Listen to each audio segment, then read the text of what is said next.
چھوڑ کے مرے کہ جنازے پہ ہر برسنے والی آنکھ اور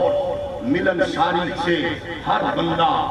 غم سے جڑا ہوا، وہ کراچی میں بیٹھے علامہ برمانی ہو، میرپور میں بیٹھے ہوئے مفتی محمد شریف ہو، یا لاہور میں بیٹھا ہوا خادم حسین ہو، اس کے دل کے اندر کسی ایسی تار گجے، دنیا بتے رکھ فقیرہ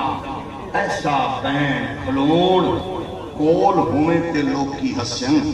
دور ہوئے تے رو۔ انجینئر محمد شرفت اعجاز قادری صاحب تفسیر کو چھوڑ دیا ہے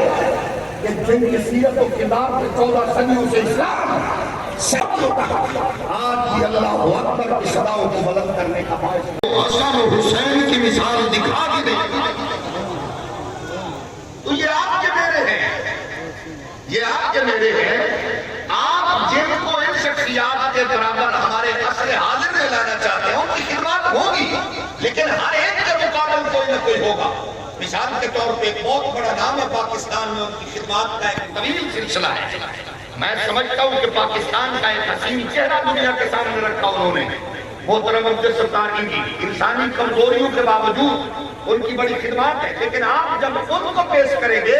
تو ان کے مقابل مدر ٹریسا بھی کھڑی ہے، لیکن جب آپ صدیق اکبر کو پیش کریں گے تو قیامت تک انسان سر پٹک پٹک کر مر سکتا ہے، اپنا سب کچھ محمد کے دین پر نشانہ کرنے والے ابو بکر کے سوا کوئی نظر نہیں آئے۔ آپ جب دنیا کے سامنے کسی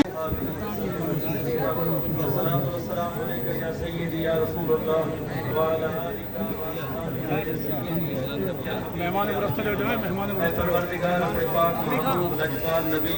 در یتیم شفیع المذنبین رحمتاً للعالمین دے بلند و بالا ذکر دیا برکتاں دے صدقے سارے برادر مکرم عاشق رسول غلام مصطفیٰ